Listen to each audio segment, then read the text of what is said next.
Hello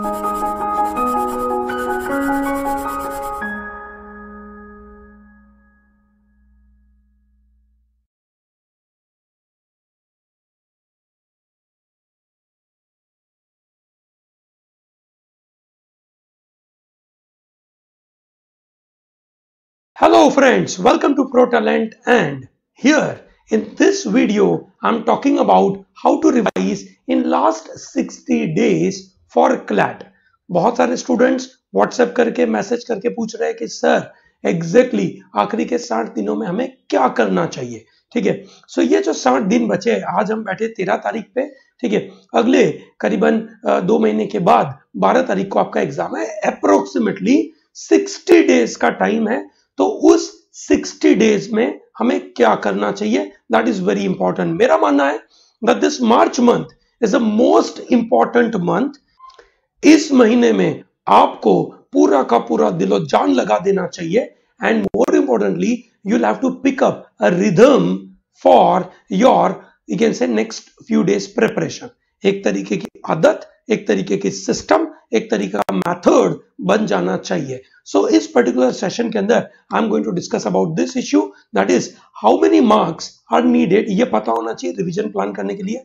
number 2, what should be my schedule, and number 3, what should be my daily time allocation. ये 3 चीजें अगर आपको पता है तो मुझे समझ में आता है दैट आपका रिवीजन वाला जो पार्ट है, ठीक है, रिवीजन का जो मैनेजमेंट करने का पार्ट है, वो आप आसानी से कर पाएंगे।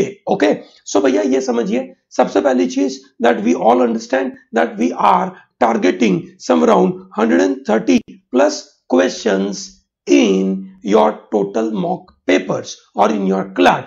This is what we are looking at, 130 plus. ठीक है, अगर ये आपको नंबर छोटा दिख रहा है तो ये लिखो बड़ा नंबर भैया, 130 नंबर चाहिए। ये दिमाग में ड्रिल कर दीजिए that I need to get 130 plus. This is the target I need to keep in mind. Okay, now the important part is when I talk about what should be my schedule. For the schedule purpose, you should know many things. I'm sure large number of you may be having a lot of trouble in terms of completing your full syllabus. Even बहुत सारे जो dropper है, उन dropper बच्चों के लिए भी सबसे बड़ी परेशानी ये है that they may not have completed syllabus. Syllabus complete बहुत सारे लोगों का नहीं हुआ है, तो आप अभी उस सिलेबस वाले पार्ट पे जाके चिंता न करें, पर ये बिल्कुल ध्यान रहे सिलेबस कंप्लीट करे। बगैर completion of syllabus, if you expect some magic should happen to you, it can not happen. Okay, ये एग्जाम ऐसी है जो इंफॉर्मेशन असेसमेंट की एग्जाम है, कैलकुलेशन कम से कम है। ठीक है, तो इस पर्टिकुलर सिनेरियो में आपको ज्यादा से ज्यादा चीजों को पढ़ के समझ के आगे बढ़ना पड़ेगा। That's number 1। Okay, so number 1 point is syllabus should get over. Okay, that's the first thing. अब सिलेबस के साथ साथ करना क्या जरूरी है, जो भैया सबसे इंपॉर्टेंट चीज है जो आपको इस समय पे करना है, वो है आपका मॉक टेस्ट। ओके, सो मॉक टेस्ट करना इज वेरी इंपॉर्टेंट। अभी 2 दिन पहले ही मैं एक भाई साहब से बात कर रहा था, एक स्टूडेंट है कहीं पटना में बैठा हुआ है, ठीक है, and he said that sir I am doing very good, I have appeared for let's say lot of sectional test, ठीक है, I have done all your videos, मैं रेगुलरली उसका प्रिंट निकालकर प्रैक्टिस कर रहा हूं, मुझे सब नॉलेज है, ठीक है, मुझे सब समझ में आ गया है।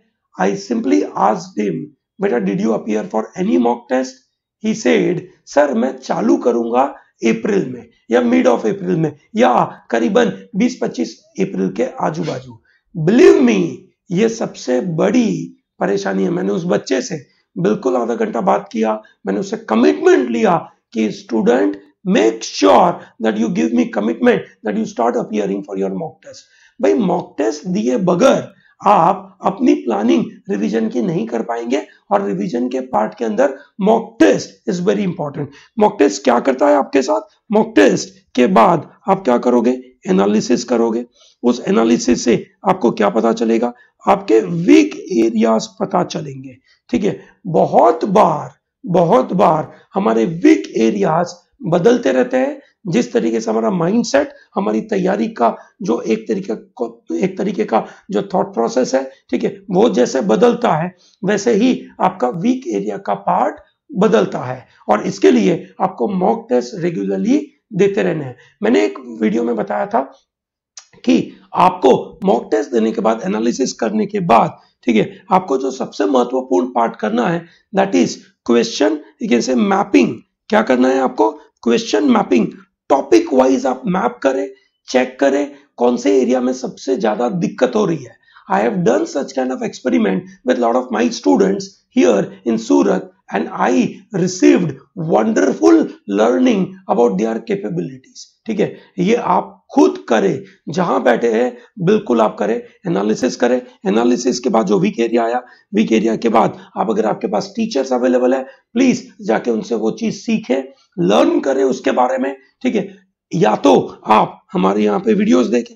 ठीक है, अब वीडियोस सब देखना जरूरी है क्या? नहीं, जो वीक एरिया है, ठीक है, उस वीक एरिया को ही आप काम करें और उसके साथ साथ जो क्वेश्चंस दिए हैं वो कंप्लीट करें। This is the must requirement for you to do primarily with every mock test. Okay, so भैया आप ये समझिए 2 घंटे का आपका मॉक है और ये एनालिसिस करके उसके ऊपर learning, analysis will take some around 3 hour और उसके ऊपर से लर्निंग के रफली 2 hours. Okay, on an average अगर मैं एक टेस्ट के पीछे आपकी जो तैयारी के बारे में मैं बात करूं, so I will be getting some around 7 hours of preparation for this particular examination. Okay, एक मॉक टेस्ट के पीछे 7 घंटा। Okay, on an average I am going to appear for some around 20 mocks for example.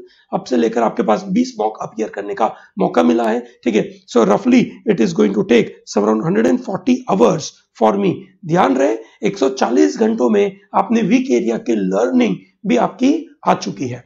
ठीक है, तो ये बिल्कुल जरूरी है। अब सवाल पैदा होता है कि भैया किस तरीके से हम बाकी चीजों का प्लान करें। सबसे पहली चीज मैंने बताई आपको क्या करना है। ठीक है, आपके जो भी टेस्ट है, ठीक है, मॉक टेस्ट है, उसका रिवाइज करें। Okay, this is going to take some around let's say 7 hours. Okay, on an average 2 test per week. अब उसके साथ साथ आपको सेक्शनल टेस्ट लिखने हैं। ओके, ध्यान रहे सेक्शनल टेस्ट। सेक्शनल टेस्ट आपको किस लिए मदद करते हैं? Sectional test help you to improve on your speed. आपको स्पीड लाने में ये बिल्कुल मदद करते हैं। ठीक है, आपकी स्पीड काफी तगड़ी बन जाएगी। इट इज सो इंपॉर्टेंट कि अगर आपने जो प्रो टैलेंट की सेक्शनल टेस्ट सीरीज वाली जो बुक है वो अगर आपने खत्म कर दी, बिलीव मी, एक एक सेक्शन में आपका जो कॉन्फिडेंस लेवल बढ़ेगा, आपकी स्पीड इंप्रूव करने का, आपके नंबर ऑफ अटेम्प्ट आगे बढ़ाने का, वो आपको कहां से कहां ले जाएगा। So make sure that you appear for this sectional test. Time limit में देना बनता है, बिल्कुल जरूरी है। अब आती है तीसरी चीज। ठीक है, अब आपको करना क्या है, एक तरीके से अगले टेस्ट के पहले छोटा सा रिवीजन करना है। ओके, अब ये क्या रिवीजन करना है? या तो आप अपनी नोट्स रिवाइज कर सकते हो, जीके रिवाइज कर सकते हो, लीगल की नोट रिवाइज कर सकते हो। ठीक है, आप अपने वोकैब के नोट्स रिवाइज कर सकते हो। ये सब चीजें आपको करके जाना है। ऑन एन एवरेज अगर मैं बात करूं कि आपके पास 60 डेज है, एवरी डे अगर आप 10 आवर्स की पढ़ाई करोगे तो आपके पास 600 आवर्स की पढ़ाई है। ठीक है, इतना समय आपके पास अवेलेबल है। ऑन एन एवरेज ये करने में आपको 140 से घंटे लगेंगे। ये सेक्शनल टेस्ट पूरे खत्म करने में मेरा मानना है कि करीबन 101 घंटे का टाइम लगेगा। और ये आपको जो नोट्स रिवाइज करनी है वो करीबन आपको 50 घंटे का टाइम लगता है। सो ऑन एन एवरेज आप करीबन 300 घंटे का जो टाइम है वो आप इसके लिए लगा सकते हैं। इसके बाद जो बाकी 300 घंटे का टाइम है उसको आप स्कोर बूस्टर पे लगाए। ओके, ठीक है, आप अपनी जीके को रिवाइज कराने में लगाए। ठीक है, और अपने सिलेबस को कंप्लीट करने में टाइम लगाए। ठीक है, मेरा मानना है कि if you are doing your score booster, if you revise your GK and you complete your syllabus in the last few days, it will give you wonderful thing। ध्यान रखना, आखिरी के कुछ दिनों में 10 घंटे से 1 मिनट कम नहीं, उतने घंटे की तैयारी होनी चाहिए। This is must. ठीक है, जितने भी स्टूडेंट ये सुन रहे हैं, प्लीज ध्यान रहे कि आपको 60 घंटे की मेहनत तो करनी है। जो स्टूडेंट्स बोर्ड के एग्जाम दे रहे हैं उनके लिए कुछ लागू नहीं पड़ रहा है ये भैया, आप उसको सुनो ही मत। आप बोर्ड दे रहे हो, निकल जाओ इस वीडियो में से, अभी मत देखो, ठीक है। आप अपने बोर्ड पे फोकस करो। जो लोग ड्रॉपर है, जिन लोगों का बोर्ड नहीं है या जिन लोग पूरी फोकस के साथ क्लैट के पीछे पड़े, उनके लिए यह है भैया, ध्यान से समझिए इसको। सिलेबस कंप्लीट करना, स्कोर बूस्टर निपटाना, जीके रिवाइज करना, ठीक है। ये 3 महत्वपूर्ण काम है आपके रिवीजन के लिए। ध्यान रखना, अगले कुछ दिनों में जो आपका बड़ा सपना है, उस सपने के साथ अगर आपने तगड़ी मेहनत, हार्डवर्क लगा दिया, ठीक है। So basically what I am trying to say is कि आपका सपना, साथ में आपका हार्डवर्क और साथ में protalentdigital.com, ठीक है, ये आपको बिल्कुल बड़े सपने पे, बड़ी जगह पे ले जाएगा और आपको जरा भी चिंता नहीं करनी है, आप बिल्कुल आगे बढ़ पाएंगे।